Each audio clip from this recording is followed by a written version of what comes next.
Hello everyone, my self उत्तम सिंह चौधरी और आज के लेक्चर में अपन पढ़ेंगे यूनिट्स एंड मेजरमेंट का थर्ड पार्ट। और इस पार्ट में अपने को क्या पढ़ना है वो मैं आपको बता दूं। अभी तक इस चैप्टर में मैंने आपको पढ़ाया है कि लेंथ क्या होती है। बेसिकली अपन ने स्टार्ट करा था इस चैप्टर को कि फिजिकल क्वांटिटीज क्या होती है। दो टाइप की क्वांटिटीज पढ़ी थी। लेंथ को मेजर करने की कुछ ऐसा यूनिट्स मैंने आपको पढ़ाई थी, light year, astronomical unit, parsec. फिर मैंने आपको पढ़ाया था कि ऐसे मेथड जिनसे लेंथ को मेजर कर सकते हैं, डायरेक्ट एंड इनडायरेक्ट मेथड, जिसमें अपन ने मेन पढ़ा था triangulation law, parallax method, and अपन ने पढ़ा था उसके अंदर लास्ट वाला Copernicus method, intensity method, laser method. ये सब मैंने आपको पढ़ाए थे। उसके बाद की क्लास में मैंने आपको पढ़ाए थे कि लेंथ के न्यूमेरिकल जैसे आते हैं तो उनको कैसे सॉल्व किया जाता है। Now the topic comes is dimensional formula. देखिए डायमेंशनल फॉर्मूला क्या होता है। डायमेंशनल फॉर्मूला आपको हमेशा इस फॉर्म में देखने को मिलेगा, m की पावर l की पावर t की पावर। यहाँ पे m मास को डिनोट करता है, l लेंथ को डिनोट करती है, t टाइम को डिनोट करता है। क्लियर है? ये डायमेंशनल फॉर्मूला लिखने का तरीका हो। अब ये फॉर्मूला क्यों काम आता है? ये फॉर्मूला ऐसा यूनिट पता करने के काम में आता है, या ऐसा यूनिट पता है तो उससे फॉर्मूला डिराइव करने के काम में आता है। जब भी आप कोई डेरिवेशन करोगे या कोई नई टर्म पढ़ोगे, जैसे आपने मान लीजिए टॉर्क पढ़ा, तो टॉर्क की एसआई यूनिट भी लिखोगे, साथ में डायमेंशनल फॉर्मूला आपको नोन होना चाहिए। तो हर चीज का डायमेंशनल फॉर्मूला आपको लर्न होना चाहिए। एक मैं आपको ट्रिक सिखाऊंगा जिससे आप लर्न कर लोगे, साथ ही साथ में डायमेंशनल फॉर्मूला के साथ आपको इसके फॉर्मूलेस भी लर्न होते जाएंगे। सो देखिए हमेशा ये होगा mass, m represents mass, l represent length, t represent time. So सबसे पहले आते हैं एरिया। सो एरिया का डायमेंशनल फॉर्मूला, एरिया की ऐसा यूनिट क्या होती है? Metre square. So dimensional formula क्या हो जाएगा? L2। मीटर स्क्वायर मतलब लेंथ का स्क्वायर। सो मैं इसको यूं भी लिख सकता हूं, m0 L2 T0। बोले क्लियर? वॉल्यूम क्या होता है? मीटर क्यूब यानी लेंथ का क्यूब, और ये क्या हो जाएगा? m0 L3 T0। बोले क्लियर है? डेंसिटी क्या होता है? मास अपॉन वॉल्यूम यानी केजी पर मीटर क्यूब। तो केजी पर मीटर क्यूब का क्या मतलब हो गया? डेंसिटी क्या होता है? Mass upon volume. सो मास पर यूनिट वॉल्यूम। सो इसका डायमेंशनल फॉर्मूला दिमाग लगाए हो जाएगा m1 L-3 T0। बोले क्लियर है? केजी पर मीटर क्यूब। सो L की पावर क्या हो जाएगी? -3। सो m1 L-3 T0। स्पीड और वेलोसिटी क्या होती है? मीटर पर सेकंड यानी लेंथ पर यूनिट टाइम। सो इसका डायमेंशनल फॉर्मूला हो जाएगा m0 L1 T-1। एक्सेलरेशन होता है मीटर पर सेकंड स्क्वायर। सो इसका डायमेंशनल फॉर्मूला हो जाएगा m0 L1 T-2। बोलिए क्लियर है? मोमेंटम होता है मास इनटू वेलोसिटी यानी केजी मीटर पर सेकंड। तो इसका डायमेंशनल फॉर्मूला हो जाएगा m1 केजी मीटर यानी L1 पर सेकंड यानी T-1। m1 L1 T-1। Clear है? फोर्स होता है मास इनटू एक्सेलरेशन। फोर्स का डायमेंशन फॉर्मूला सबसे इंपॉर्टेंट इसलिए है क्योंकि ये बाकी सब डायमेंशन फॉर्मूला को डिराइव करने के लिए बहुत काम में है। जैसे फोर्स मास इनटू एक्सेलरेशन। मास क्या होता है? m। एक्सेलरेशन क्या होता है? मीटर पर सेकंड स्क्वायर यानी m1 L1 T-2। So force का डायमेंशनल फॉर्मूला होता है m1 L1 T-2। इसको लर्न कर लें क्योंकि ये बाकियों को डिराइव करने के लिए बहुत काम में आएगा। सो देखिए फोर्स का क्या हो गया? m1 L1 T-2, या आप इसको बोल सकते हैं ml T-2। क्लियर है? ml T-2 यानी m की पावर 1 l की पावर 1 T-2। वर्क डन क्या होता है? फोर्स इनटू डिस्प्लेसमेंट यानी फोर्स इनटू डिस्टेंस यानी this multiplied by length. So work का क्या हो जाएगा? m1 L2 T-2। बोले क्लियर है? एनर्जी और work done are one and the same thing. So इसका भी डायमेंशनल फॉर्मूला क्या हो जाएगा? m1 L2 T-2। Power, work done upon time. Power क्या होता है? Work done upon time. So work done का क्या हो गया? ml2 T-2 divided by t। So power का क्या हो जाएगा?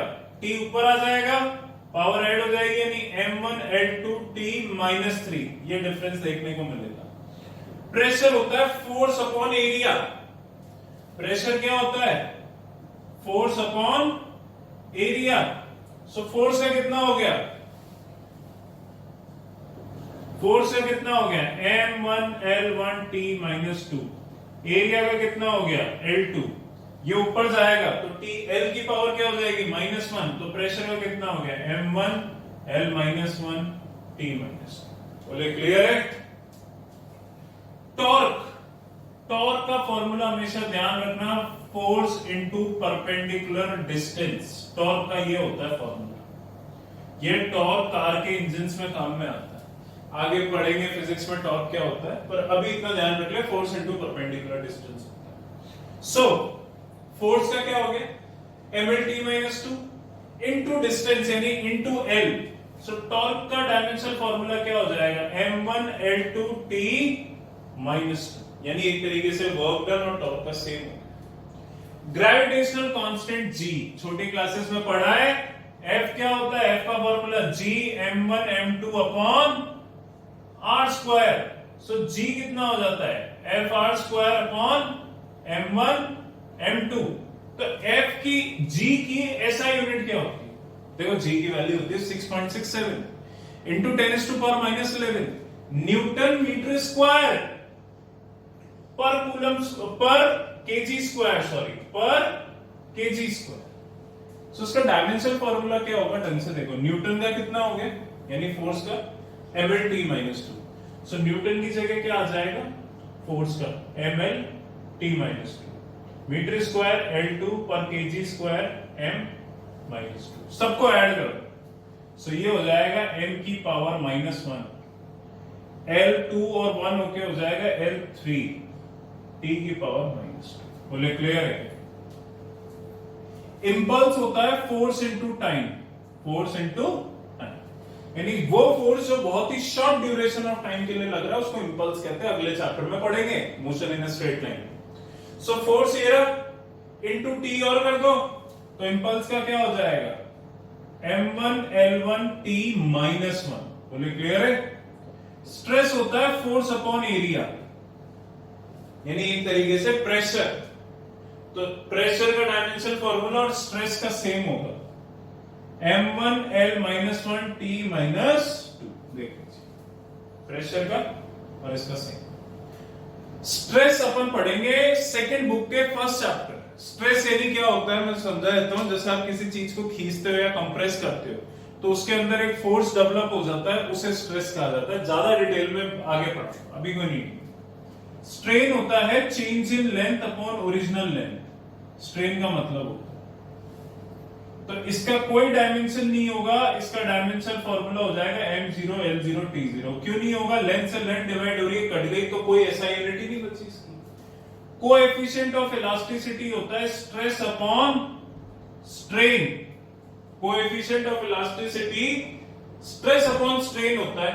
स्ट्रेस कितना है ये, स्ट्रेन कितना है ये, तो घूम फिर के कोएफिशिएंट ऑफ इलास्टिसिटी का दिस अपॉन दिस हो जाएगा। सो आंसर आ जाएगा m1l माइनस 1t माइनस 2। बोलो क्लियर है क्या? इसको मैं इरेज कर रहा हूं, अगर कॉपी करना आप कर सकते हैं इस नीचे वाले पार्ट को।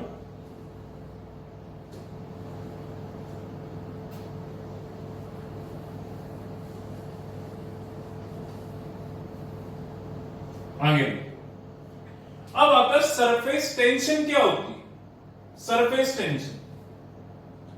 फोर्स अपॉन लेंथ यानी इस m1 l1t माइनस 2 को लेंथ से डिवाइड कर दो। सो इसका डायमेंशनल फॉर्मूला क्या हो जाएगा? m1 l0 t minus 2। सोचो सरफेस एनर्जी होती है work done upon area.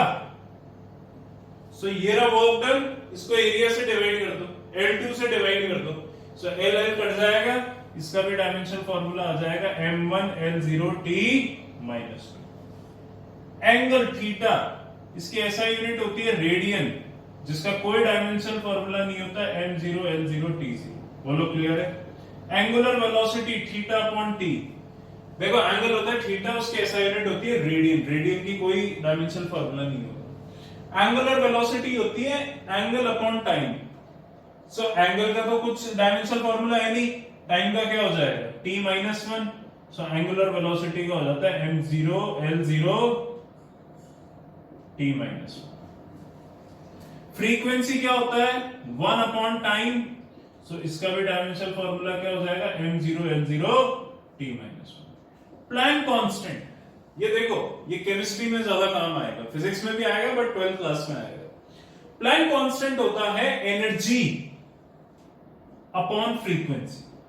Frequency का सिंबल मैं अभी एफ लिख रहा हूं, हालांकि होता है म्यू वी, फ्रीक्वेंसी का symbol. So energy upon frequency, energy का क्या है dimensional formula m1 l2 t minus 2 upon frequency का क्या होगा t minus 1, ऊपर आगे +1 t +1 हो जाएगा। सो -2 +1 कितना हो गया -1। सो प्लैंक कांस्टेंट का हो जाता है m1 l2 t minus 1। Clear है? हीट की बात करूं तो हीट एक फॉर्म ऑफ एनर्जी है, हीट की भी ऐसा यूनिट जूल होती है। सो हीट का भी डायमेंशनल फॉर्मूला वही होगा जो एनर्जी का होता है m1 l2 t minus 2। Specific heat, अब देखिए एक हीट का फॉर्मूला बढ़ा देता हूं। हीट होती है mass into specific heat into temperature. Q is equal to mc del T। Q यहां पे हीट है, m मास है, C स्पेसिफिक हीट है, T टेम्परेचर है। तो C का फॉर्मूला क्या आ जाएगा Q upon m del T। So specific heat हो गई heat upon mass into del T। अब स्पेसिफिक हीट की ऐसा यूनिट बताने के लिए पहले मुझे ऊपर न्यूमरेटर में पुट करनी पड़ेगी हीट की, यानी m1 l2 t minus 2। बोलो मास की कितनी हो जाएगी m, और डेल टी कितना हो जाएगा टेम्परेचर। टेम्परेचर की होती है केल्विन, के से लिखेंगे उसको। टेम्परेचर होता है केल्विन, वो के से अलग डिनोट होगा। सो m से m कट गया, तो C की डायमेंशनल फॉर्मूला क्या हो गया m0 l2 t minus 2 kelvin -1 k -1। Charge 10th class में क्या पढ़ा था, current is equal to charge upon time.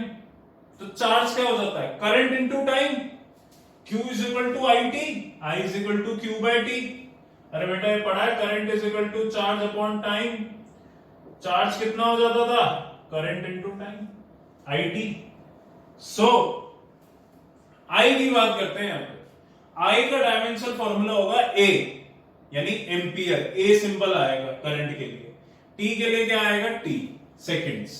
सो इसका डायमेंशनल फॉर्मूला हो जाएगा m0 l0 t1 a1। समझ गए क्या? यानी m l0 होगा क्योंकि ना तो kg आता है ना मीटर आता है करंट में, और t आएगा सेकंड्स के लिए और a आएगा करंट के लिए एम्पियर के लिए। पोटेंशियल का फॉर्मूला क्या होता है w upon q, w work done. w का डायमेंशनल फॉर्मूला होता है m1 l2 t -2, और Q का कितना पढ़ा अभी अपन ने AT यानी एम्पियर इनटू T। सॉल्व कर लो तो बेटा पोटेंशियल का आ जाएगा m1 l2 t -3 a -1। बोलो क्लियर है? और बोल्ट्जमैन कांस्टेंट होता है एनर्जी अपॉन टेम्परेचर, ये याद रखना। एक तो प्लैंक्स कांस्टेंट, एक बोल्ट्जमैन कांस्टेंट। बोल्ट्जमैन कांस्टेंट का सिंबल होता है Kb, प्लैंक्स कांस्टेंट का होता है H। ये दोनों आगे काम आएंगे, अभी नहीं इतने इंपॉर्टेंट है। तो एनर्जी अपॉन टेम्परेचर क्या हो जाएगा बेटा, दिमाग लगा लो। एनर्जी होती है ml2 t minus 2, टेम्परेचर होता है केल्विन, नीचे आएगा डिनोमिनेटर में, ऊपर आके k -1 हो जाएगा। सो बोल्ट्जमैन कांस्टेंट क्या हो जाएगा, ये तो एनर्जी का लिख दिया, और केल्विन का k -1। बोलो क्लियर है क्या? क्योंकि वो ऊपर आके पावर माइनस की हो जाएगी। इसको कॉपी करना है तो कर लेना। ये हीट का है, सिर्फ स्पेसिफिक हीट निकालने के लिए। करंट और पोटेंशियल पहले भी पढ़ चुके हो 10th क्लास में। मैं इसको इरेज कर देता हूं जिससे एक बार ये टॉपिक क्लियर हो जाए।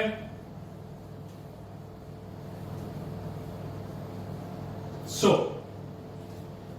ये जो 28 डायमेंशंस मैंने यहां पे लिखे, हालांकि इनके अलावा खूब सारे होते हैं, बट ये सबसे मेन इंपॉर्टेंट है। क्या होगा, इसके क्वेश्चंस कैसे आएंगे आपके पास? जैसे आपको लिख देगा 1 नंबर या 2 नंबर में इसके क्वेश्चंस आते हैं एग्जाम में, जो स्कूल में टेस्ट होते हैं। तुम्हारे असेसमेंट यूनिट टेस्ट होते हैं जो आप बिल्डिंग्स होते हैं उनमें 1-2 नंबर के इसका इस टॉपिक से क्या क्वेश्चन आता है वो 1 या 2 नंबर का ही आएगा और वो क्या आएगा, right the dimensional formula for the stress. तो स्ट्रेस का फॉर्मूला पता है तुम्हें, फोर्स अपॉन एरिया। अब फोर्स को लर्न कर लो, mlt-2 अपॉन एरिया की पता है L2, सॉल्व करके बोलो क्लियर।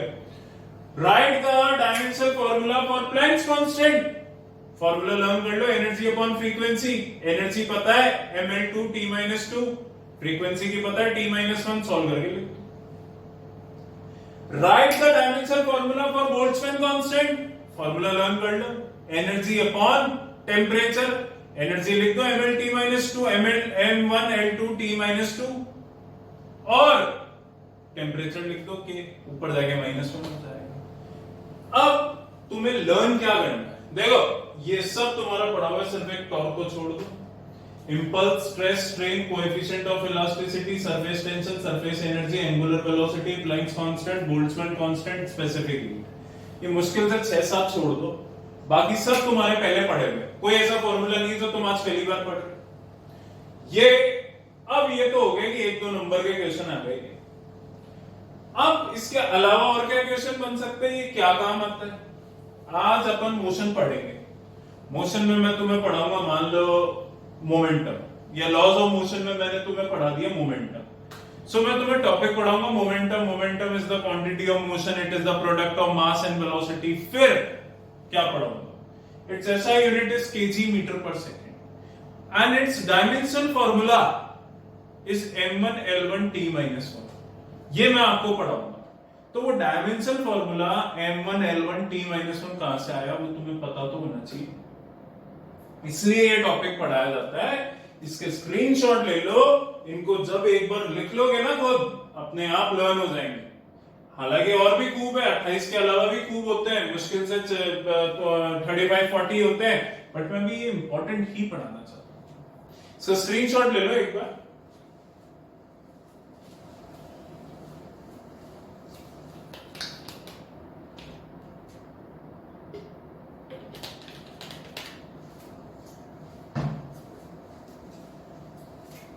इसके कुछ क्वेश्चंस हैं जो मैंने पीडीएफ भेजूंगा उसमें मार्क कर रखे हैं, तो उन क्वेश्चंस को कर लेना, या भी वीडियो के एंड में मैं उन क्वेश्चंस को नंबर लिख दूंगा जिससे वो क्लियर हो जाए तुम्हें कि हमें ये काम करना है, प्रैक्टिस हो जाए तुम्हारी अच्छे से।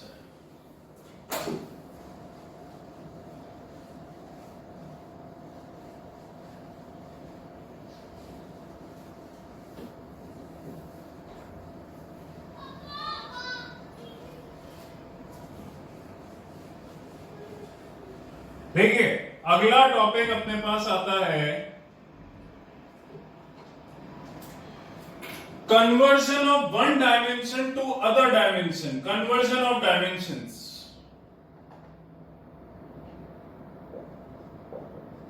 कन्वर्जन ऑफ डायमेंशनल फॉर्मूला, ये जो भी आपने डायमेंशनल फॉर्मूला पढ़ा है, अगर सपोज करो कभी ये एमकेएस में दे रखा हो, एमकेएस के सिस्टम में, इसको सीजीएस में कन्वर्ट करना हो तो कैसे करें, उसके लिए पहले फॉर्मूला देख लीजिए, n2 is equal to n1 m1 upon m2 की power a, l1 upon l2 की power b, t1 upon t2 की पावर c। ये फॉर्मूला काम में आएगा। अब कैसे काम में आएगा, पहला एग्जांपल देखो, कन्वर्ट 1 जूल इंटू अर्ग, तो 1 जूल में कितने अर्ग होते हैं ये बताओ कन्वर्ट करके, शो करके। अब जूल और अर्ग ये वर्क डन, ये वर्क की एसआई यूनिट्स हैं, पहले तो ये दिमाग में रख लो। अब जूल जो है वो बड़ी यूनिट है, यानी वो एमकेएस यूनिट है, और अर्ग जो है वो सीजीएस यूनिट है, छोटी यूनिट है, CGS unit, centimetre gram second metre kilogram second. तो बड़ी यूनिट से छोटी यूनिट में कन्वर्ट करना है। तो देखो n2 तो वो है जो अपने को चाहिए, और ये जितने 1 n1 m1 l2 l1 t1 ये सब ये है। तो वर्क का डायमेंशन फॉर्मूला आता है क्या तुम्हें, क्या होता है M1L2T माइनस 2, अभी पढ़ा है। अब करना क्या है, यहां पे एक लाइन बना लो, दो पार्ट करना। पहले पार्ट में आएगा M1 L1 T1 N1, दूसरे में आएगा M2 L2 T2 N2। N2 मुझे नहीं पता, निकालना है ये कितने अर्ग होते हैं। अब जूल, तो बेटा ये MKS में तो यहां क्या आएगा 1 kg, ठीक है, 1 मीटर 1 सेकेंड, और ये कितना 1 जूल है तो यहाँ 1 आ जाएगा। अगर ये 5 जूल होता तो N1 की जगह 5 आ जाता। क्लियर है? सपोज करो इसको 5 जूल को ही कर लेते हैं अपन तो, या 1 जूल रहने दो, फिर मैं समझ। अब ये अर्थ जो है सीजीएस में, तो M2 की जगह 1 ग्राम आएगा, 1 सेंटीमीटर आएगा और 1 सेकेंड आएगा। टाइम की तो सेकेंड रहेगी, बाकी ये केजी मीटर में रहेंगे या ग्राम सेंटीमीटर में रहेंगे, क्योंकि ये सीजीएस यूनिट है, ये एमकेएस। अब इसको सॉल्व करने का तरीका क्या होगा, इस फॉर्मूले में वैल्यूज पुट करेंगे। उससे पहले 1 केजी में कितने होते हैं 10 की पावर 3 ग्राम, 1000 ग्राम होते हैं। 1 मीटर में क्या होते हैं 10 की पावर 2 सेंटीमीटर, अरे 100 सेंटीमीटर होते हैं। ये जो डायमेंशनल फॉर्मूला है ना वर्क डन का, ये M1 L2 T माइनस 2, तो ये M1 तो A की वैल्यू है, L2 ये 2B की वैल्यू है, और ये -2 C की वैल्यू। अब इस फॉर्मूले में पुट कर दो, तो देखो क्या हो जाएगा, N2 बराबर N1 की जगह 1 आ जाएगा, M1 की जगह 10 की पावर 3 ग्राम आ जाएगा, और M2 की जगह 1 ग्राम आ जाएगा, पावर A की जगह 1 आ जाएगा, फिर L2 की जगह 10 की पावर 2 आ जाएगा, L1 की जगह L2 की जगह 1 आ जाएगा, B की वैल्यू कितनी है 2, T1 और T2 दोनों 1 1 है, और पावर कितनी हो गई -2, तो N2 सॉल्व हो गया, कितना आ गया 10 की पावर 3 10 की पावर 4, और ये तो किसी की 1 की पावर कुछ भी आंसर बनाता है। सो N2 आ गया 10 की पावर 7, सो एक अब N2 कितना आ गया 10 की पावर 7, यानी 1 जूल में 10 की पावर 7 अर्ग होता है। तो यहां से अपन ने कन्वर्ट कर लिया कि 1 जूल में 10 की पावर 7 अर्ग होते हैं। वर्क डन की बड़ी यूनिट जूल है, छोटी यूनिट अर्ग है, ये एमकेएस यूनिट है, अर्ग सीजीएस यूनिट है, और ये कन्वर्जन है। अब इसके स्क्रीनशॉट ले लो, एक और क्वेश्चन कराऊंगा बिल्कुल इसके सिमिलर, ले लो पहले स्क्रीनशॉट ले लो। नाउ अब क्या क्वेश्चन आता है उसको देख लो।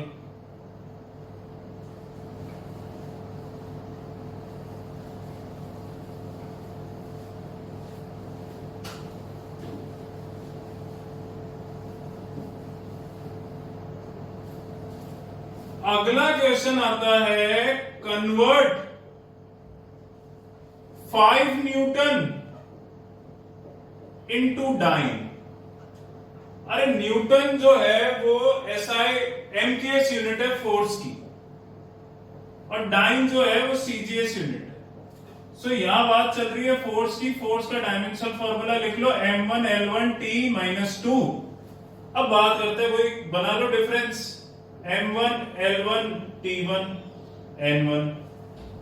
अब M1 की जगह आ जाएगा 1 kg यानी 10 की पावर 3 ग्राम, L1 की जगह 1 मीटर यानी 10 की पावर 2 सेंटीमीटर, T1 की जगह 1 सेकेंड, N1 की जगह क्या आ जाएगा 5, M2 की जगह क्या आ जाएगा